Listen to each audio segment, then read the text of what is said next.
Hello, everybody. Welcome back to another episode of the Cyber Queens, where we are helping more women get into and succeed within the cyber industry. Not an easy thing to do, not an easy thing to stay here. I am personally, and I know I've been saying this a lot lately, but I really am very excited for today's episode because today we are interviewing someone who could very easily be classified as my first true lady friend in cybersecurity. I've known her for 3 years now. I met her just 2 years into my journey. Oh my God, I didn't even know Restream did that. I met her just 2 years into my cyber journey when I, at Objective by the Sea, when I was brand new little junior red teamer on the Zoom red team. And we know stuff. No shit, there we were in Hawaii, and my manager goes, so there's this lady here speaking from MITRE. Of course, I knew what MITRE was. I was a very big MITRE advocate from the beginning. And he was like, and I think you should meet her. I think you two are like, you guys should be friends. And I was like, okay, I'm going to go talk to her. No, I can't. I'm going to talk to her. No, I can't do it. I'm out. And I just like left. And I think Andy had to bring her around to me, but it's true. Ever since then, we've been friends. So 3 years into friendship. Can't believe it took us a year and a half into my podcast to get you on here. I apologize, but thank you for being on Cyber Queens today, Miss Cat Self with MITRE. So please tell everybody who you are, what you do, and about yourself in general. Yeah, no, thank you so much. I just feel honored to even be on this because I remember when you started this. Yeah, when I was And talking about it. yes, and so which I've always been a big admirer. It's just so funny because you're like, oh, you're like the famous person from MITRE. And I'm like, I mean, I'm just another bozo on this bus. And like watching you just take flight and then just soar and then just be so accessible and help so many women elevate them like that tide, like the tide rises all ships. And then watching you be that tide has been beautiful to watch over these last 3 years. Well, they say you're going to be the average of the 5 people you talk to. Well, so you spend the most time with, but since we're remote besties, I got to say talk to the most. And, you were one of those people that I was like, I want to be you. I want to do what you do. I want to speak like you. I want to have a really cool career trajectory like you. So, it really helps that I had you accessible to me at all times to help me continually level up my game. But yeah, so please tell us what part of MITRE you work for and all about you. This is all about you. Oh, I appreciate it. It's my favorite topic.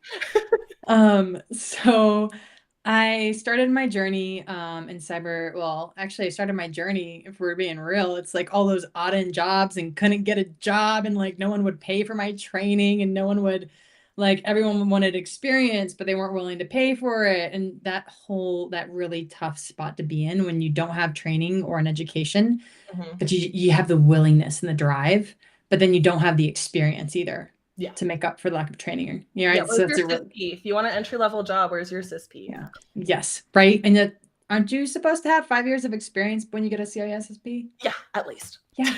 So even that is this weird setup for failure, this self-fulfilling prophecy of failure that companies do to themselves. But anyways, so lots of odd-end jobs there. Moved on to going in the military. I served in military intelligence. I did a lot of really cool things. I was in the 82nd Airborne where I got to jump out of planes for a living. Went to war for about 2 years. And then realized I had no battlefield.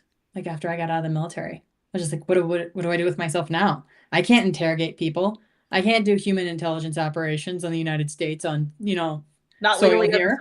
No, you cannot. No, you cannot. It's technically illegal.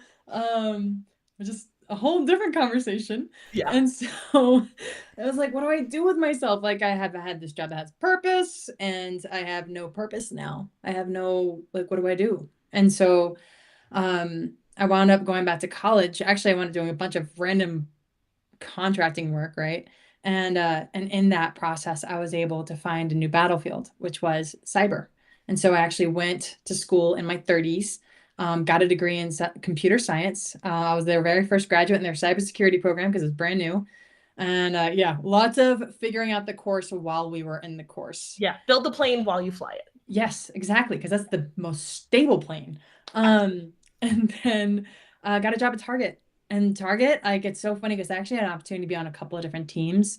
And I chose the team that I loved the leader the most, where I just had this sense of rightness. I'm so grateful for that because that really launched my career in baking for just understanding how an organization does security. And then I got my job at MITRE, where MITRE, at Target, I was a red teamer, which is how we met. I was already at MITRE when we met, but yeah. Bonded over red teaming. Bonded Not enough lady red teamers. And obviously the two of us that we found at the time became best friends. So obviously. That's how that happens. But yeah. So then I went to MITRE, where now I am the lead so I'm one of the maintainers for MITRE ATT&CK. So this knowledge base that we hear about, all the attack techniques, like I'm the person that you get to love and hate for every attack technique that has to do with Linux and Mac OS. And then I also did a lot of malware development for attack evaluations, which kind of evaluates the security industry for using MITRE ATT&CK.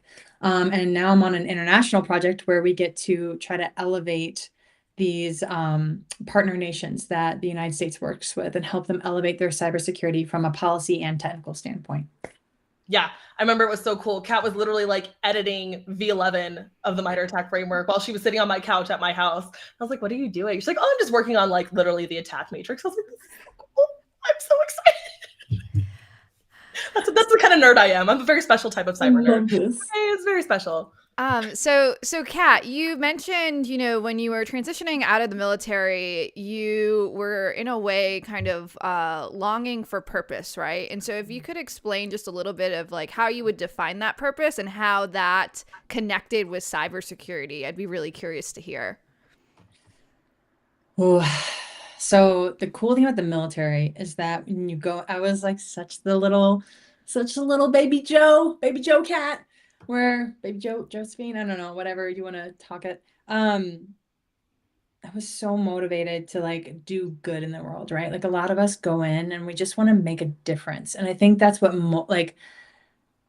I think we can talk about shallow things, but at the end of the day, I think what really matters for a lot of us is, did it matter? Mm-hmm. Being able to answer that question.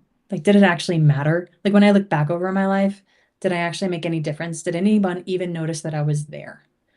And so that's what it did for me. I was able to literally save lives with the work that I was doing. And I was literally able to truly find bad guys that were truly hurting people under the name of a principal or whatever it was, and be able to prevent that from happening again, right? So that was a really powerful thing. And then when I came into the cybersecurity field, I was really struggling with training is not very like fulfilling for me. Neither is like I really love mentoring, but they're very small and those ripples tend to be only seen after years. Mm-hmm. And I needed something much more immediate gratification. I'm one of those like high energy, immediate gratification people. And so for me, being able to see my work directly ripple was huge. And like being able to see like that, and that's kind of what, there is no actual like clear answer of how I impact now. I've had to really adjust my expectations since getting out of the military, realizing that like tactical operations are not the same as any other operations, and war is a very different battlefield than peacetime. Yeah. So there's been a lot of adjustment on that on purpose. But now my purpose is like really driven into, can others use this? Do they use it? And what am I doing to like literally raise that tide, just like Meryl does and you do? Yeah. So when it came to the purpose and the fulfillment that you found in the military and seeing at least you could experience an aspect of that in the cybersecurity field, is that what drew you to red teaming? Or tell us about how you decided red teaming was going to be the vertical that you sought, and getting into, it's very weird for brand new red teamers to be like working on the Zoom red team, working on the Target red team, which are like very well-renowned teams. Yeah. But tell us about, the challenges there and like how you were able to make that first leap onto the Target red team to learn all that trade craft and really level yourself up. Ooh, so I found that whatever purpose I have, if I'm not enjoying the job that I'm doing, I won't enjoy it. Later, through wisdom acquired through pain, I learned that if I don't like the people I'm working with, I will not enjoy the job I'm doing, even though I love the job. Mm. And so I think there's a combination of those two things. It's finding the right team, right? You can't necessarily always put it on the leader. I just had a crappy leader. It's really like that organization in and of itself. And then also finding the job that I actually truly enjoy. and then aligning those two things with purpose. And so for me, I grew up on Hackers, Angelina Jolie, all the way. Like, loved me some acid burn. It might have been a theme of like most of my development VMs where I have a whole thing. Speaking of Angelina Jolie, so you wanted to grow up to execute ping commands? No, I'm kidding. I'm kidding. I'm hating on Hollywood now. Yeah, I'm just mad. Okay, I'm just mad at the way they portray us in Hollywood. Yeah, there is that. Yeah, it's a thing. Yeah, it's a thing. But really sad when you have to go to a TV show that has like about drugs to be able to see anything real in our industry. And you're like, there are people that are not drug addicts that do this stuff. Just saying. Anyways, the point is when I went to Target, I didn't necessarily get on the team that does the skills that I want.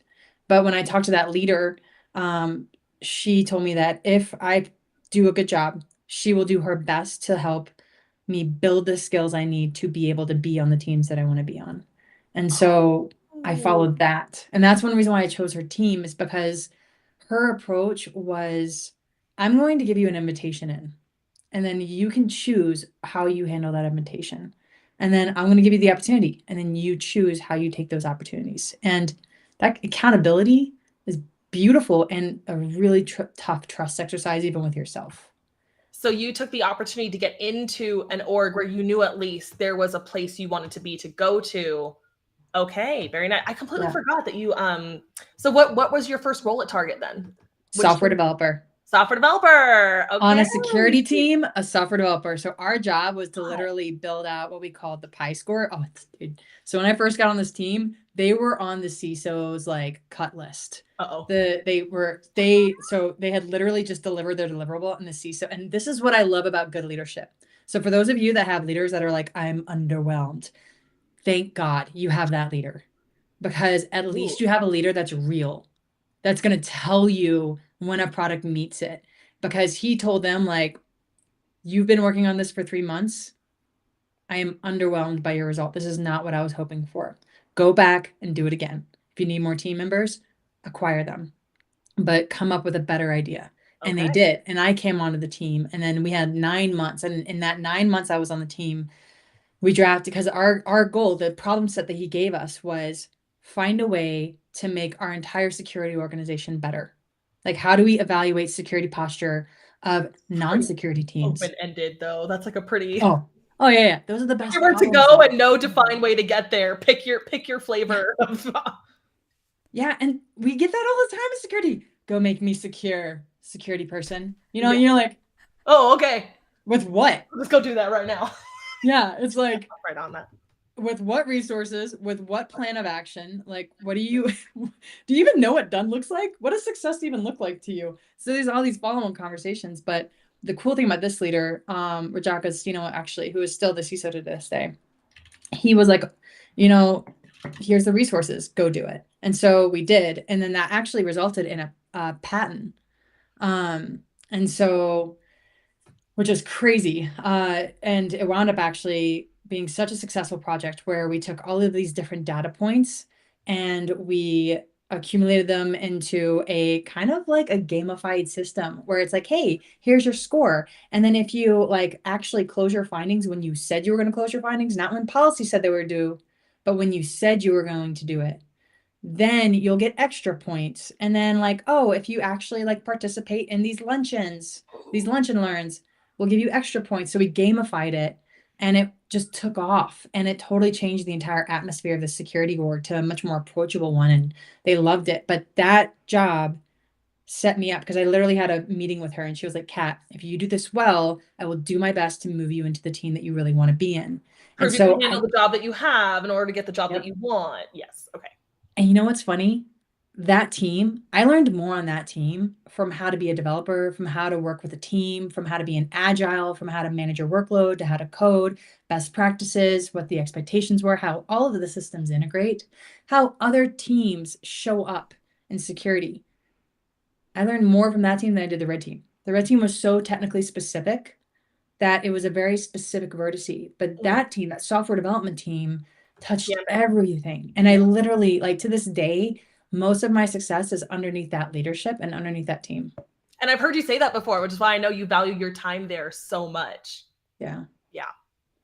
What do you think it was about that leadership that really enabled your success relative to, you know, other leaders that you've worked under? What's the secret sauce there?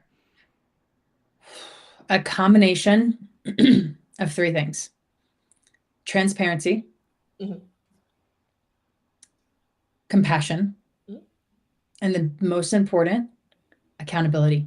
Ooh, that's a big one. Well, when you say those out loud, and I think back to a lot of managers that I've had, I think they're like 0 for 3. Oh man, many of those cases. Spicy conversation right now. Yeah. We're calling out the leaders. Oof. But it's the truth. Like I absolutely 100% agree with that summation there. So, wow. Yeah, you know, I think it's important to kind of talk about and highlight, just because you know, you kind of really show an example of how a lot of people, their progression in cybersecurity, their fate is in their management hands, right? Yeah. Like, you know, if your manager didn't have that servant leadership, that growth mindset, that openness and you know, threatened type, you know, feeling of behavior and anxiety, like, you know, you what would have happened if you were stuck on that team, right? Like, I'm sure we could draw all the different alternate universes that could have happened if not for that manager. And you know, just to show that the importance of leadership skills and having good managers, and how the three things that you just listed off had nothing to do with cybersecurity. Like, it's just such a point I just want to really like nail home here. Yeah, I would have to say, even when I've had leaders have to deliver very bad news, like the more open and transparent they are, but also I know that those are the leaders who advocate for you. Those aren't the leaders who are just like, this just happened to us and there was nothing I could do about it. They're like, I went to the mat for you. I tried. You know, we explored so many options before we got to this point, but this is ultimately where we're at. And you'll like feel bad for your leader. You're like, I will still follow you into the darkness. Like, you know, it doesn't take much to just be a kind human, but also to want the best for your team. Like, that's what they teach us in the military. In the military, they teach us, if your people are not performing, if your people are not accomplishing their goals and doing well, that's your fault as a leader. It's your job to learn what they need to do and motivate them to do it and figure out how to enable them to get that done. Like, you know, if you're like, hey, like, I know you want to get your degree this year and you haven't done that yet. Why is that? Oh, well, we had another kid. Now we have an infant, and my wife and I, we can't handle the shared workload now. Oh, okay, great. Can I dedicate you some work hours while you don't have to take care of your kid and you're here on the job to like be studying or be furthering your goal somehow? But we really have to take that onto ourselves, because if the shop fails, they will never blame the enlisted. It will always be on the officer who is leading that shop. And it should be like, we're in charge. We should take the fall. I think the Army calls it poop rolls downhill. Yeah. So it's really great that you got to start off your cyber career right off the bat with such, you know, fantastic leadership and a fantastic manager. Since then and throughout your career up until now, I'm curious if there's been any, you know, not so savory experiences in your cybersecurity career that perhaps have highlighted a lesson or two that our audience could benefit from hearing. So this is not just cyber, right? Like, prior to cyber, I was in the military. And if you want to talk about one of the most sexist, frustrating environments, like where you've drunken the Kool-Aid, so you're like, oh, this must be how I should be treated. Oh, this must be the standard everyone else is held to. And then you have like your leaders being like, hey, Kat, are you going to go get pregnant and F the team? Like, and then straight up like, you know, we have this really cool job. We could send you there, but you're a woman and you'd be the only woman on base. So we're going to keep you here in the office and you're just going to review reports. In fact, actually, you're going to be in charge of an email list. And in your off time, you can pick up the piss bottles underneath the trailer that everyone was too lazy to go pick up. So yeah, because we have nothing else for you to do. And the job that we do have for you to go to, we don't want to send you there because you're a woman. So like, absolutely have encountered that. with that said, there's a lot of really great allies, and they do their best to kind of help thwart a lot of that. And so for all of those out there where you're like, why are you giving this person a leg up, and they're just this one person? Well, there's a lot of stuff that's not baked into the system. So when you see someone getting a leg up and you see someone else reaching back with a hand, celebrate that, because at the end of the day, someone's reaching back, and that's what really needs to be celebrated. It doesn't really matter who's getting lifted up. Because I had a lot of hate on that, where I would get lifted up and then got a ton of hate on how I didn't deserve something. And it was just one of those things that was like, yeah, but I also didn't deserve to pick up piss bottles either, So if we want to play the deserving game, we'll be in here forever.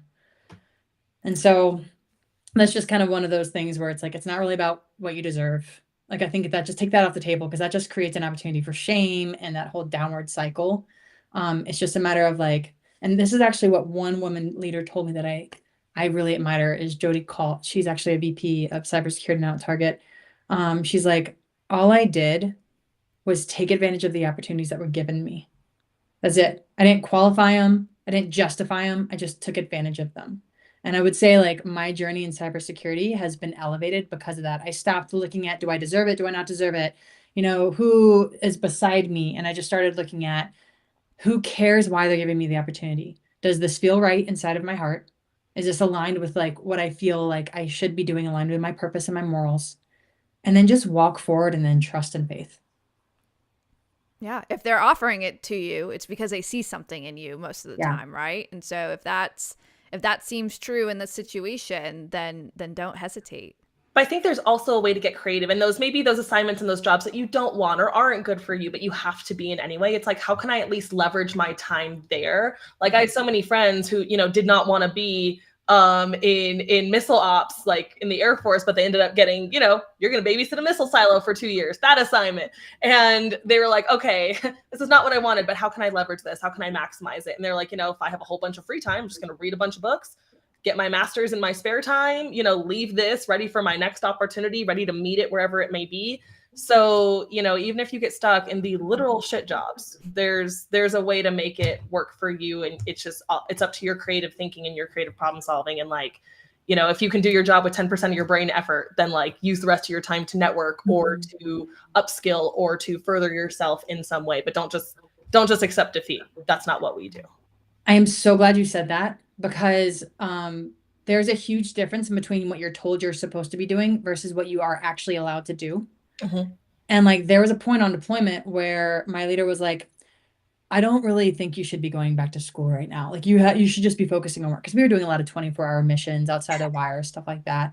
And I was like, I want to go back to school because I have enough time. And otherwise, I just have to hang out with you or go work out, because we're in like a glorified prison, right? Because you're on a base in the middle of a war zone. In the middle of nowhere. So, yeah. So I was like, I think I'm going to go back to school. So I took 2 courses throughout my time on deployments, and like, like rocking some textbooks on my missions and stuff like that. And the really weird things like finding a random cement block to go hang out by while I read. But all of that to say, like, I realized I had to look it up and make sure he couldn't say I couldn't actually do that. Mm-hmm. And that's when I learned that it doesn't actually matter who your leader is. It matters what you do exactly with the opportunity that you've been given. Yeah. And make sure you discern what someone says versus truth, because they're not always the same. And you absolutely have documentation to back up. And it's not like playing, we called it the field manual game. Like, it's not like playing the field manual game. It's just playing the truth game. Yeah. And like, be honest and accountable to that. And then always bring it back to the truth, because that takes away the games. I love that. I love taking away the games. But we did promise the audience a little bit of MITRE talk. And so, and we're already 25 minutes into this episode, having a ton of fun. So I do love that we've gotten to hear so much of the female perspective coming from the military background, because I don't think people know just how much of a badass you truly are. But there are so many veterans and female veterans out there who are going to love to know that there's hope for them as well. But let's get into some of the sexy stuff. Let's talk about some MITRE things, because I'm sure anyone listening to this podcast has heard of MITRE. And if not, you're going to go learn about MITRE very shortly after this. But Can you tell us, MITRE is involved in so many numerous pieces of work and research, back to the industry, and there are so many new matrices popping up. You've got MITRE for cloud, MITRE for container, MITRE for AI is coming out. So will you talk just a little bit more specifically about your role at MITRE and how you contribute to their outputs? Absolutely. I can tell you right now, if you're listening on this webinar, it's probably through you. So MITRE is like it's so funny because you mentioned how I was working on V11 on your couch, and that's because you were helping me contribute on a technique. That was true. That's what MITRE you got a technique for this? I was like, yeah, I got a script for that. Oh my God, I love it. Because that's what it's about, right? It's about attack as community driven, period. Like that's why we exist. It actually came from this red team exercise where they had a red and blue team. They're like, well, how do we talk about this? And so it came from an Excel sheet where it's like, well, what's the goal here? What's the adversary's goal? Well, the adversary's goal is to stay on the system some way, shape, or how. Or the adversary's goal is to collect credentials. Or the adversary's goal is to be able to elevate themselves to a permission that they need to access the data that they want. Or the adversary's goal is to wipe the entire system and make it so it's inoperable. Because if they can't use it, they don't want anyone else to use it. Exactly.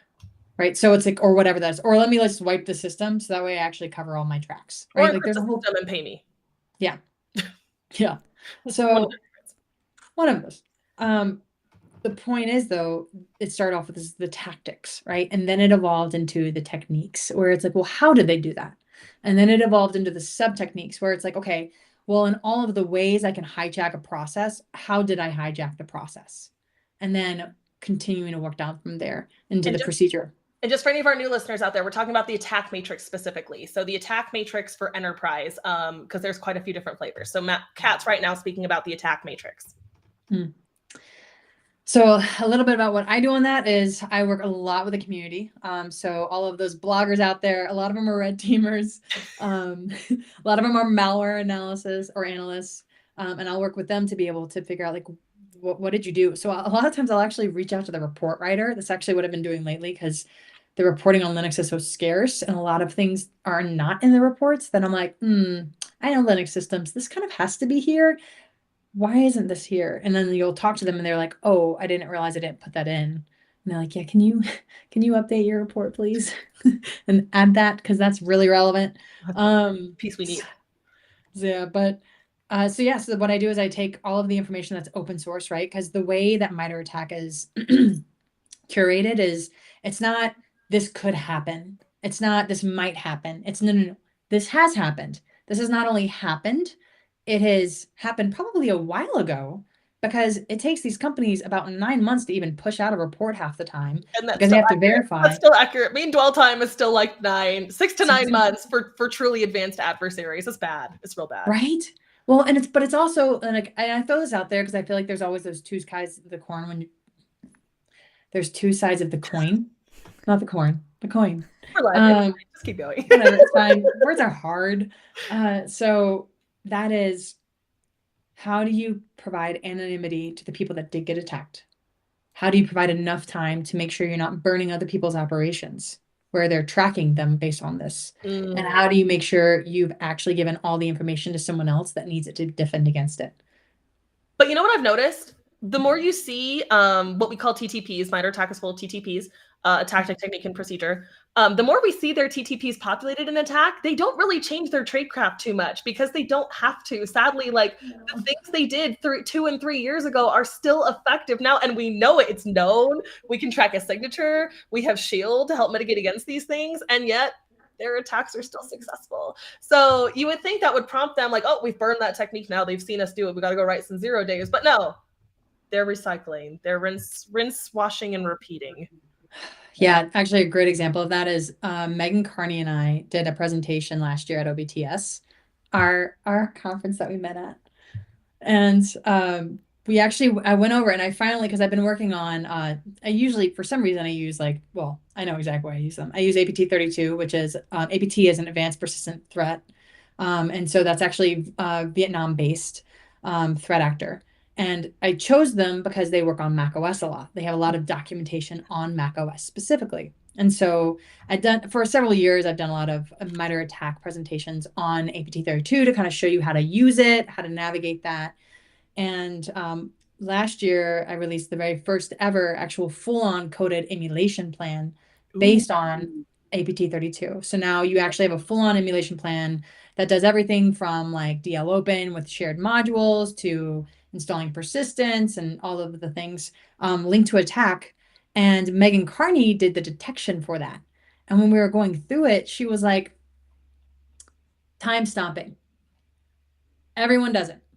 And when she looked into trying to detect against it, she was like, oh, everyone does it. And this is why we can't detect on it, because so do the developers. Too many false positives, right? Yeah. And like, that's the crux. That is the crux of detection engineering and red teaming. It's like, okay, we've proven to you we can do a bad thing, but how can you intelligently and effectively alert or mitigate against this thing without severely increasing the amount of noise and volume that we add to, poor inundated SOC analysts? Yeah. It's tricky. It's so tricky. And that's where purple teaming was born. Anyway. It is. Dude, I don't know if you all have known me or have heard of me, but I love purple teaming. It's very near and dear to my heart. So it is, honestly, your purple teaming has definitely influenced me in my operations because because like when we were on a call one time and you were going through like, yeah, Kat, this is because I think I was pestering you with techniques. I was like, SIP, like whatever, all the different ways to disable it prior to, because I'm like, I only know so many ways, like maybe you know more. And we were talking about the different ways to privilege escalate. And I was like, and it's funny because I was listening to you talk about how you did purple teaming operations. And I was like, man, I need to build out like a training around this. Like, because this is what you should be doing. Because this is actually what we do during attack evaluations. Like, it's a very purple teamy-esque exercise. We just don't give them the answers. And so we let them show us their answer. So cool that you do that, because I'm actually using that even today because I think it's so effective to have two people sit down. And again, just like what we were talking about, like how do we get both sides and just look at the truth, attach no feelings to it, just what's the truth, and then where do we go from here? Like, let's identify the correct problem to solve, and then let's work together to solve that correct problem. Yep. Preach. So, Kat, you mentioned that, the framework is really predicated on cases and situations and things that we've seen happen. It's not necessarily future projecting and whatnot. So with that understood, where is AI on the radar for MITRE and for the frameworks? Oof. So I'm not an AI person, even though I almost minored in it. I'm actually like a big, like, techniques are techniques. So I'm not tracking where MITRE ATT&CK stands with AI. I can tell you about like cloud, I can tell you about Linux, I can tell you about a lot of the other systems, but AI, not tracking. I'm one of the users of AI, not necessarily the following of tactics of it. Okay. So then, just knowing MITRE's approach and how it decides to, go about, researching and providing resources for the community, what, in your opinion, would you expect to potentially see on the horizon? As far as like what to prepare for next for people, or help me out? I guess kind of like what are we hearing from the community? Like what kind of types of threats and like things centered around AI might be tracking to be incorporating into an AI type matrix, if anything. So it's important to note, by the way, that over there at MITRE, even when it comes to the attack matrix, which is one matrix, there's a variety of different TTPs, right? There's Windows TTPs, Linux TTPs, aka Mac OS. There's cloud, there's container. Kat was one of the ones like really adminning and managing the push out for like the Linux TTPs, but there's a whole separate group of people working on the Windows TTPs for attack enterprise and like the cloud TTPs for attack enterprise and things like that. So these are really segmented teams that they have over there working in their specialties. I think I actually came to you with a container question once, and you were like, oh, let me refer you to this team over there. I don't do any of the container crap, but these are the people managing the container matrix. So you might not know, but again, just based on what you know from MITRE to practice in the past, what would you think they'll start tracking? And as we see more adversaries attacking AI models, what types of things might be incorporated? Honestly, I would love to tell you things, but I don't know. I sincerely don't know. It's not like I'm like hiding it. It's just like and here's the thing about cybersecurity, right? I can only care about so much. Yes. And so that is just one of those things I've just like, blinders, because until it pops in, because here's the thing. Attack is based off these techniques and procedures. It always has to come down to that, because we focus very much so on, well, what can you detect against? Yes. So a lot of the AI theoretical ideas aren't necessarily a detection procedure waiting to be written. And so like whatever is mapped, I could see being mapped very specifically to like, it has to fall underneath the tactic, technique, or procedure, right? Like, how is this going to benefit and elevate blue teams? Yeah. I could see it taking an approach of like, not necessarily like, we'll see like, you know, prompt injection or model poisoning as a TTP, because that's like way too broad. Those will be like the CVEs associated, but like the actual techniques and tactics might be like, you know, the actual things you would put in, the actual CLI level commands or actual I guess prompts you put into an AI to try and get it to do things it's not supposed to do, trying to get it to generate outputs it's not supposed to generate. But isn't that fuzzing? Yeah, probably like fuzzing. They'll be fuzzing the AI model. Excellent. That's what I'm wondering, is like a lot of times we overcomplicate, and I don't know. Again, like I'm going to state that very clearly. Like, I have not looked into this, but every time we come up with like some random new platform or matrix, it's kind of like, well, does that just fall underneath the same tactic or technique? And we're just it's a different procedure. It's going to be fuzzing, and it's going to be sub technique numbers like 0.007, like fuzzing an AI model, basically. Yeah, honestly, I could see that happening, because that's what I found with Linux. It's like, yeah, we have all these different platforms, which, by the way, I have to update you on this, because we have like 4 people for the attack team. It's very small. I think maybe it's 6 to 8 people on a good day. And none of them are 100%. So like, because we're all working on multiple projects, like I'm only even 30% of my time's only on attack. So it's definitely a non-profit run team. Just throwing that out there for level set expectations. But we love the work you do. You guys, I know you guys are a government R&D shop, but you guys are doing very well. You guys, you know, obviously add so much to the cyber community. So many teams use MITRE as a common language to align between various different departments and types of operations. So, but you know what, Stacey? I was just thinking, this is actually a great example in how, like Kat said, you can't know it all. And there are just going to be holes that we as cybersecurity experts have. Like, I'm not super good at AI. I'm good at like the application presentation layer of AI and talking about some of those threats. But like, I am not someone who's going to be getting in there and poisoning the model anytime soon. I want to someday, but not right now. Yeah, and I wouldn't even describe it as holes. I would just think it's just strategy, right? It's just knowing the breadth and depth of cybersecurity and what you know, what you want to focus on, and being that expert in that area. And you know, it's important to kind of keep tabs on developments happening across all the domains, so that you can at least discern for yourself, like, is that something I should know about, or do I not need to know about? Will it touch what I do, or will it not touch what I do? But otherwise, like that focused approach is actually, I think, something we really need in the industry, and we need to almost like respect and elevate and honor a bit more of people being able to have defined roles versus being expected to do it all. Thank you very much for your gracious out. Stacey's known for those. Stacey's always good for a hot take.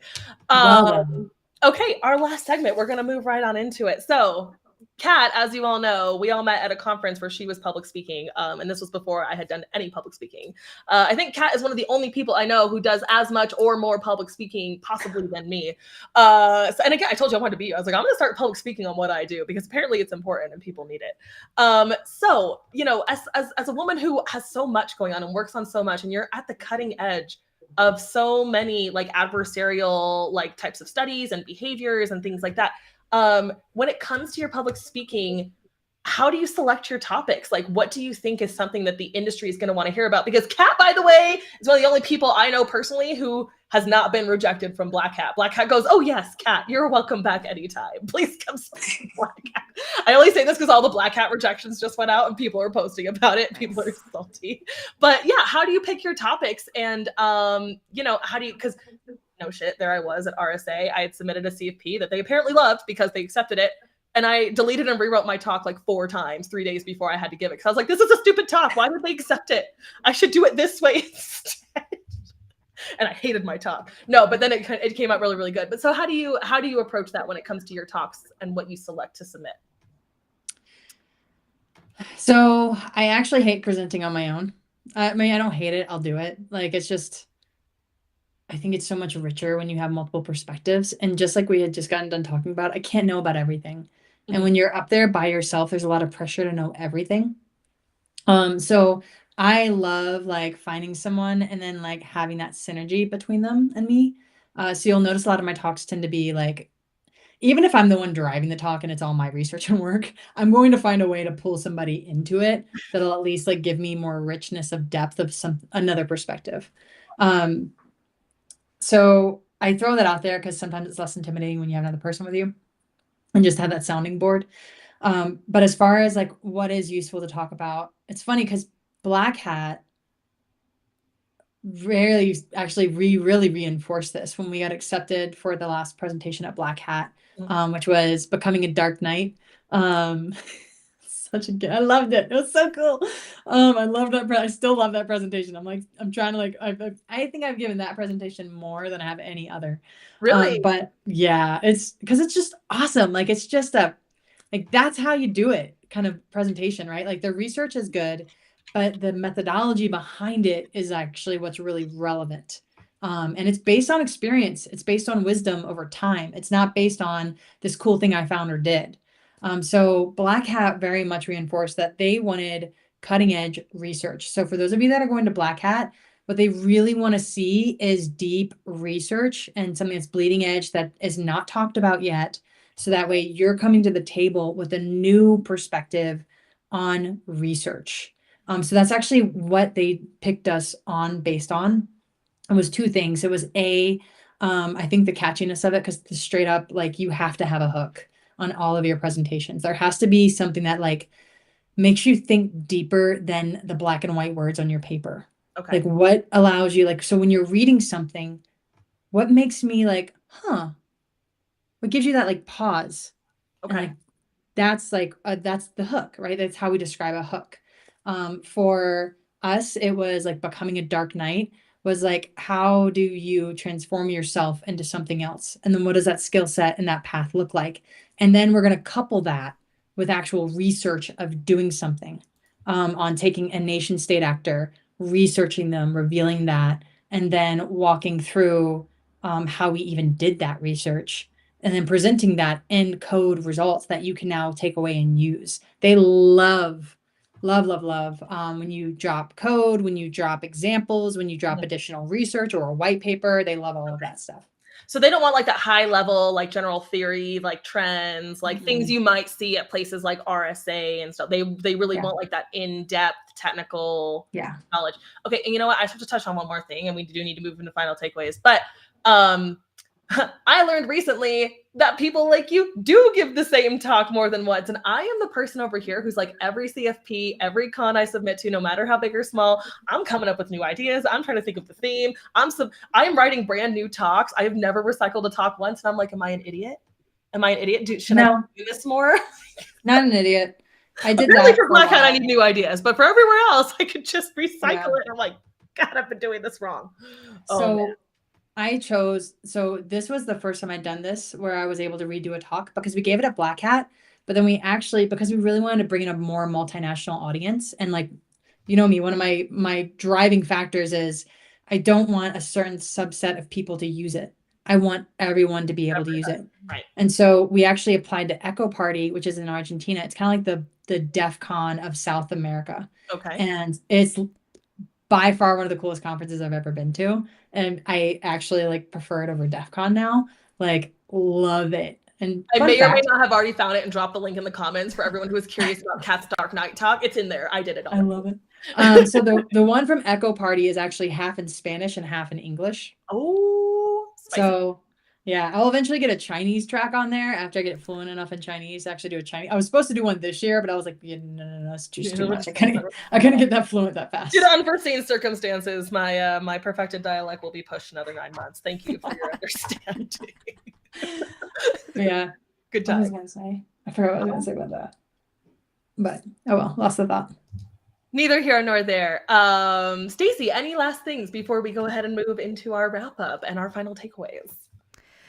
Yeah, I mean, I think you shared a wealth of really interesting information, being able to kind of get the behind the scenes and put a face to, the work that we see so frequently used and leveraged across the industry for all of us to be able to, do our effective work around securing our organizations, especially the highlighting of, your experience and the key role that first manager played in really setting you up for success.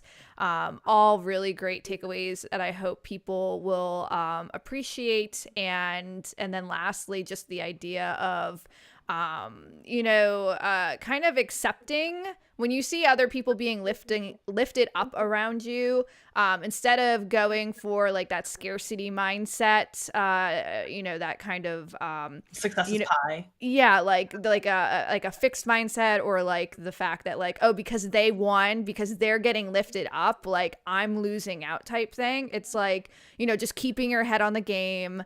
And when someone does finally extend a hand to you, like, take it, right? Don't sit there and dally about it. Don't be like, oh, I don't know, like, did I deserve it or whatever? Especially, and I called this out because we just posted about it the other day.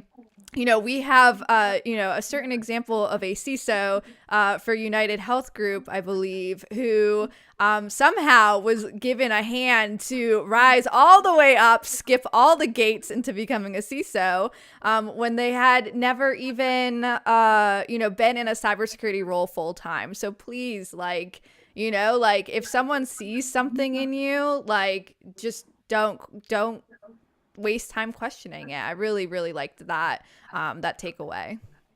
Yeah, I think mine is going to be, and I tell my mentees and newbies this all the time, don't focus on the job that you want at the expense of the job that you have, right? The best way to get the advancements you want and the jobs that you want is to do two things. One, really focus on optimizing the responsibility you've been given. Like if you work in a SOC or you work at help desk and you want to move into pen testing, you want to move into something else, don't be like, I'm not paying attention to this because it's not worth my time. I want to be a pen tester. Like, be the absolute best person performing on that team, because they're going to be like, wow, this person did such a bomb.com job over here. We know they're going to bring that same performance over here. They just need to up ramp on the hard skills. So, back when I was in Air Force ROTC, like I got made the snacko, which is like the dumbest student leadership position you can have in ROTC.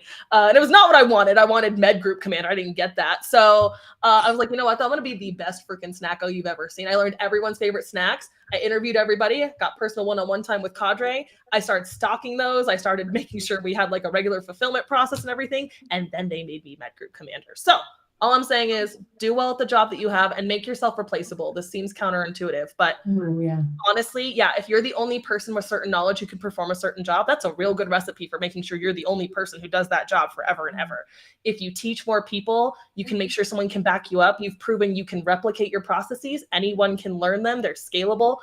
You can teach other people. And that's when they're going to trust you with more and move you somewhere else and say, that same thing you did here, can you replicate that up here as well?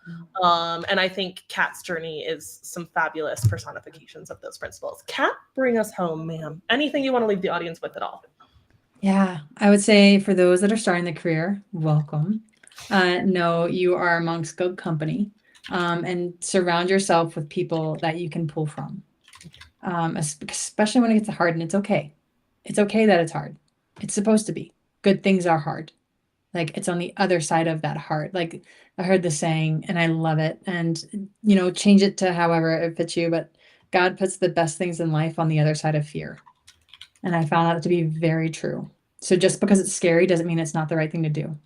And then the other thing is, and I would say this is probably one of the most consistent principles I've used, whether it is submitting to a CFP, whether it is choosing my role, whether it is figuring out what is the task I should be doing on this team. It's taking a much more humble approach on how can I be useful? How can what I do be useful for others? Like how will they use it? And so all of the projects that I work on from attack, I really focus on like, how is the defender going to use this? How is the red teamer going to use this? What presentation can I give that someone else can take this and then use it to better themselves or their systems.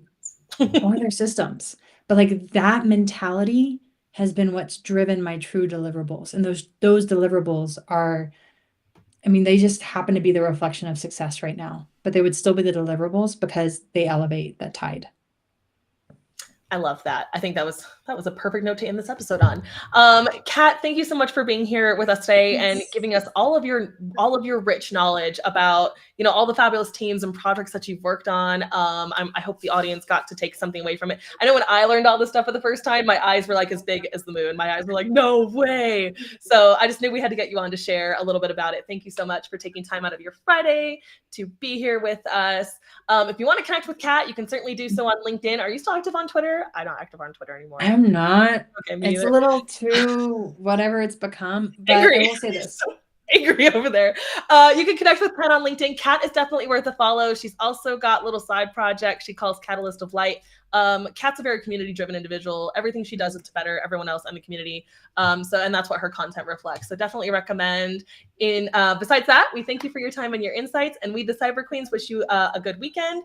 And make sure you stay both career safe and cyber safe out there. We will see you next week. Bye.